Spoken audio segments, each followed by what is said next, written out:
Bapak merasa malu yang menjadi kemarahan.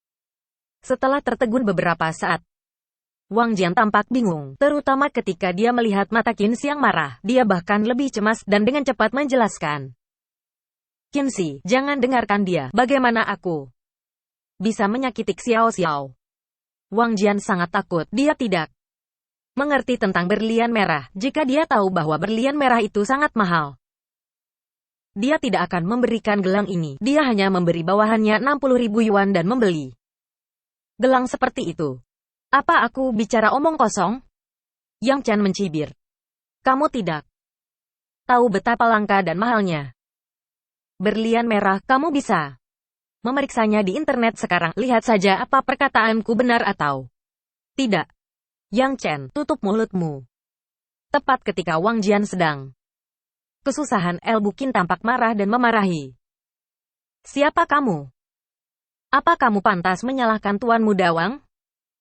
Tuan Muda Wang sudah mengatakan bahwa gelang ini dibeli oleh teman ternannya di luar negeri. Sekalipun ada masalah, ini tidak ada hubungannya dengan Tuan Muda Wang. Setidaknya Tuan Muda Wang rela menghabiskan banyak uang untuk menyiapkan hadiah. Tapi bagaimana denganmu? Setelah 5 tahun Reneng hilang, pertama kali melihat putrinya sendiri dan hanya memberikan batu yang rusak seperti itu. Yang Chen tahu bahwa penjelasan itu tidak ada artinya. Bagaimanapun, di mata Ibu Qin, dia adalah pria sampah yang tidak berguna. Jika dibandingkan Tuan Muda Wang di mata El Bukin, seperti perbedaan antara bumi dan langit. Tetapi El Bukin tidak tahu bahwa perbedaan itu sudah dihilangkan. Cukup. Qinzi, yang telah lama terdiam, akhirnya marah, sedikit gemetaran. Menarik napas dalam-dalam, mencoba yang terbaik untuk menahan amarahnya. Tatapan matanya jatuh ke arah Wang Jian. Aku minta maaf karena suamiku membuang barangmu. Tapi kamu tenang saja, aku akan mengganti rugi uang 600.000 yuanmu. 1. Wang Jian tercengang dan menggelengkan kepalanya dengan cepat. Kali ini aku dibohongi. Aku percaya pada orang yang salah, karena gelang ini ada radiasinya. Tentu saja aku tidak dapat memberikannya pada Xiao Xiao sebagai hadiah. Aku akan memberikannya hadiah yang lebih baik suatu hari nanti.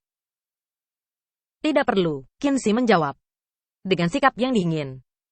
Setelah melihat ini, Wang Jian tidak mengatakan apa-apa lagi. Qinzi marah dan tidak setuju dengan pendapatnya. Jika dia berdebat dengan Qinzi saat ini, maka peluangnya akan lebih kecil.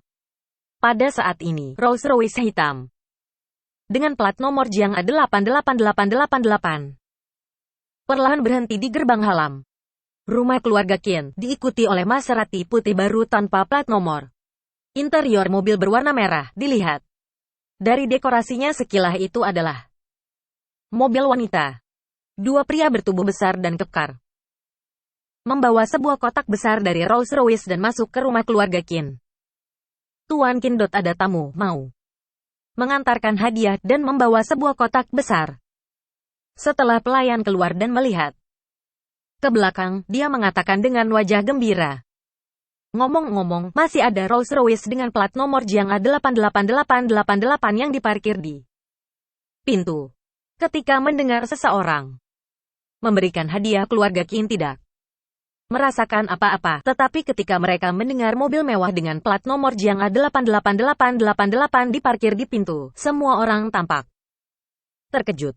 Ayah Qin bahkan langsung berdiri dan buru-buru menanyakan, apakah kamu yakin ada mobil dengan plat nomor 88.888?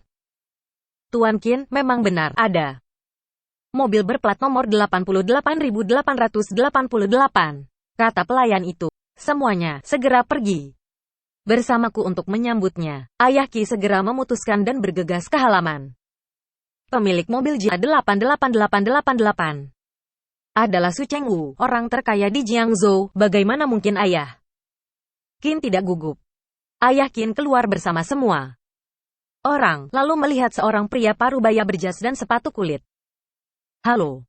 Ayah Qin bergegas menemui pria parubaya itu dan dengan antusias berinisiatif untuk berjabat tangan dengannya.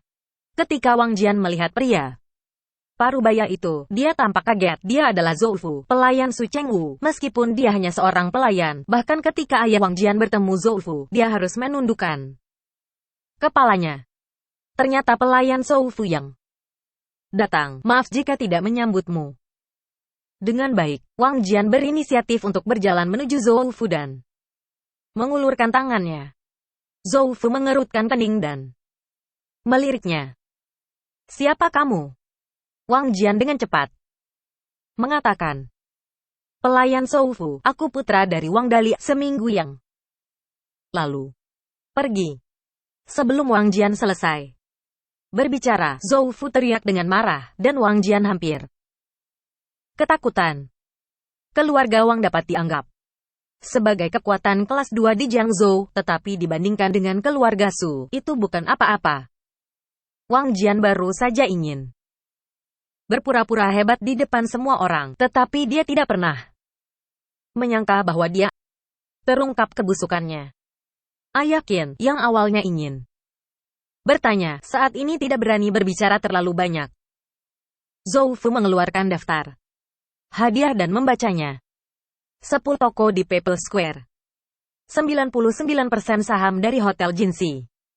1 mobil Maserati, dan 1 Villa Sun Moon Star. Dan uang tunai mahar sebesar 1.005.000 yuan. Sampai akhir penyebutan mahar. Semua orang tahu arti dari hadiah tersebut. Melihat tumpukan uang kertas yang bertumpuk di dalam kotak, serta sejumlah besar hadiah berharga seperti kunci mobil, sertifikat saham, dan sertifikat real estate, semua orang benar-benar tercengang. Zhou Fu sudah lama pergi, dan masih belum sadar dari keterkejutan mereka. Kakak ipar, kamu melahirkan seorang putri yang baik. Seseorang akhirnya memecah keheningan. Memang benar orang terkaya di Jiangzhou, dengan uang sebesar itu, Qin Yi benar-benar beruntung. Qin Yi, saat kamu menikah dengan keluarga Su, jangan lupakan kita. Untuk sementara, semua orang melihat Qin Yi. 1. Kakaknya masih belum sadar. Tetapi setelah mendengar sanjungan di sekitarnya, dia menyadari bahwa kakaknya sudah menikah. Tentu saja, hadiah ini diberikan kepadanya. Tetapi dia tidak mengerti kapan dia punya hubungan dengan seorang pria dari keluarga Su. Yang Chen ada di sisi Qin Shi. Melihat mata Qin Shi tampaknya ada sedikit rasa iri. Hatinya penuh semua. Ini memang untukmu. Mengapa kamu iri?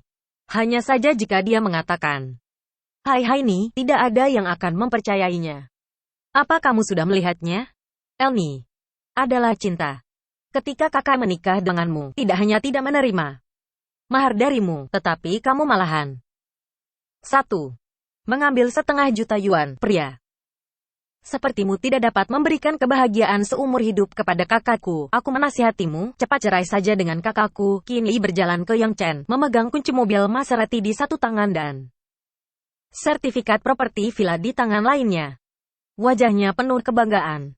Yang Chen menatapnya dengan tenang, dan mengatakan dengan nada agak ironis, kamu begitu yakin bahwa semua ini untukmu?